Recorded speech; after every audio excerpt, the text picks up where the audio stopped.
Today, we will take you on a journey into a world of hidden secrets where every turn is mysterious and surprising. Imagine this. A man sits on a plane, dressed in a suit. His face is completely normal. No signs of anxiety, no hurry. And then he disappears into the sky with $200,000. No body, no parachute, no solid evidence. This is the story of D.B. Cooper, America's biggest and most mysterious hijacking. It was the night of November 24th, 1971. Northwest Orient Airlines Flight 305 was en route from Portland, Oregon to Seattle, Washington.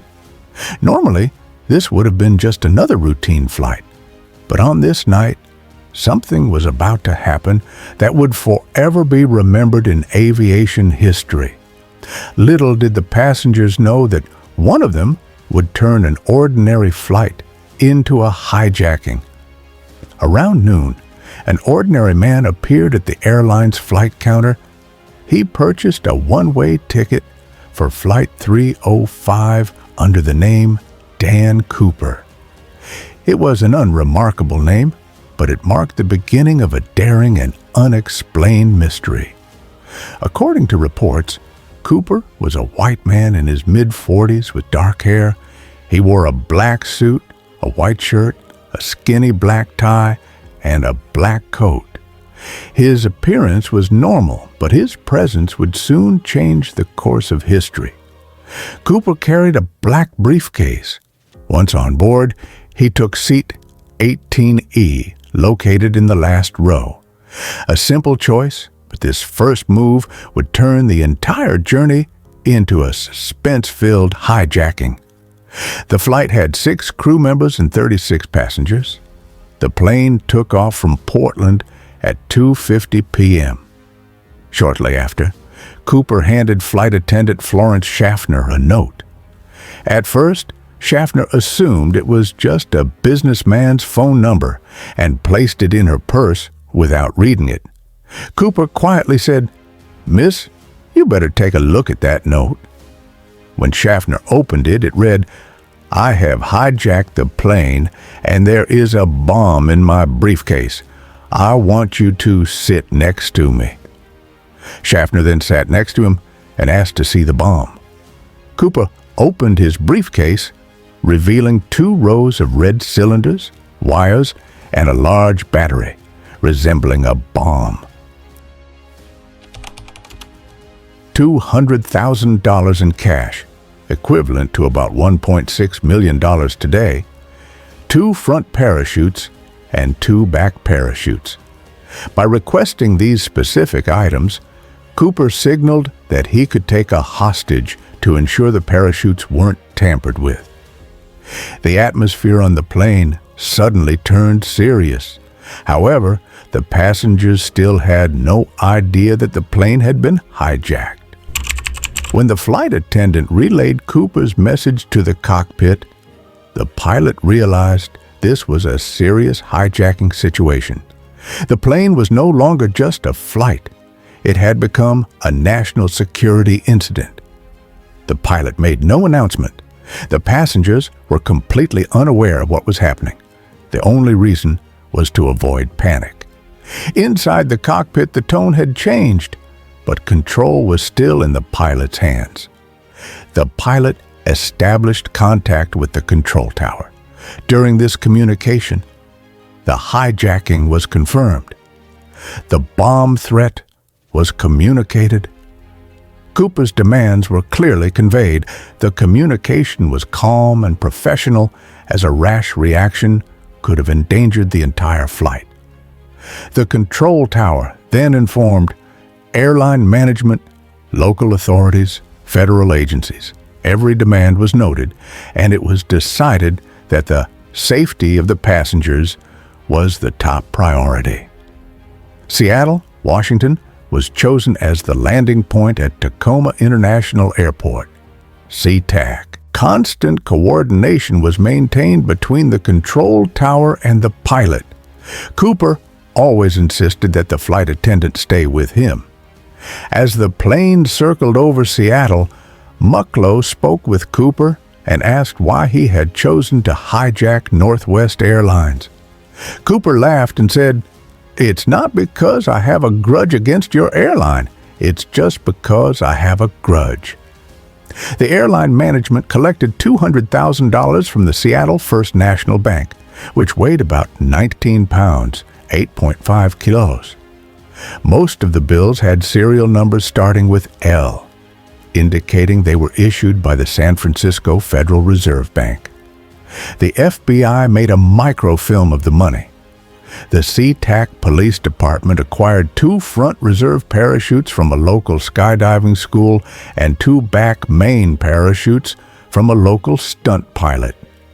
At approximately 5:24, Captain Scott was informed that the parachutes had been delivered to SeaTac, and Cooper was told that they would be landing soon. At 5:46, Flight 305 landed at SeaTac. With Cooper's permission, the pilot parked the plane on a partially lit runway away from the main terminal.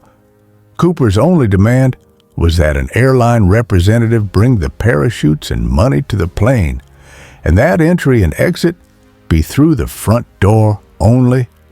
The operations manager at SeaTac, Al Lee, was designated as the courier. To prevent law enforcement from recognizing him, Lee wore civilian clothes instead of a uniform. The ground crew attached the boarding stairs, and at Cooper's directive, the air hostess took the cash bag and handed it over to Cooper. Afterward, Cooper allowed the passengers to leave the plane safely. The only people left on board were Cooper and the 6 crew members. At around 7:40 p.m., the plane took off again, heading southeast towards Mexico City, as Cooper had instructed, flying at a minimum airspeed of 100 knots and a maximum altitude of 10,000 feet. The plane flew over dense forests. It was nighttime, raining, and the darkness below was nearly impenetrable. Suddenly, the plane sensors detected an unusual signal. The rear stairs were activated, and then D.B. Cooper jumped out of the plane, taking the $200,000 with him. After that, he was never seen again. Following Cooper's jump, the FBI quickly sprang into action. The $200,000 from Seattle's First National Bank was documented using microfilm, and every note's serial number was recorded. However, no trace of Cooper or his parachute was ever found. FBI agents investigated thousands of leads, and search operations were conducted at both the local and national levels. The mystery deepened when latent fingerprints were found inside the aircraft. Some parachutes were recovered, but Cooper's whereabouts remained a mystery. The search operation covered dense forests, with helicopters, soldiers, and divers deployed. Every possible location was checked, but no body, parachute, or trace of D.B. Cooper was found. In February 1980, a young boy on vacation with his family found some old $20 bills along the Columbia River, about 14 kilometers from Vancouver, Washington. Upon checking the serial numbers, it was confirmed that these were the same bills that had been part of Cooper's demand in 1971.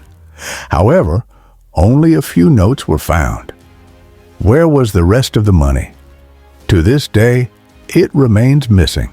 This small discovery only deepened the mystery, and the case remains one of the most perplexing unsolved cases in aviation and crime history. Was D.B. Cooper able to survive? This question still lingers in the minds of investigators and aviation enthusiasts. Some experts believe that the weather that night, along with the dense forest below, could indicate that he didn't survive. However, other experts suggest that Cooper was a trained parachutist with a military background, and his hijacking was carefully planned. They argue that he may have survived and vanished under a new identity. In 2016, the FBI officially closed the D.B. Cooper case, citing that no new evidence had emerged and all leads had been exhausted. However, despite this, the case continues to fascinate the general public and aviation community. Every year, new theories, speculations, and discussions continue to surround this mysterious hijacking, and D.B. Cooper remains one of the most enigmatic figures in crime and aviation history. D.B. Cooper, was he a criminal or a hero? Did he survive or did he perish in the jungle? Did he live on hiding among us? The answer: no one knows to this day. And that's why D.B. Cooper became the greatest and most mysterious unsolved hijacker in history. A story that will continue to amaze and intrigue people in both aviation and crime history.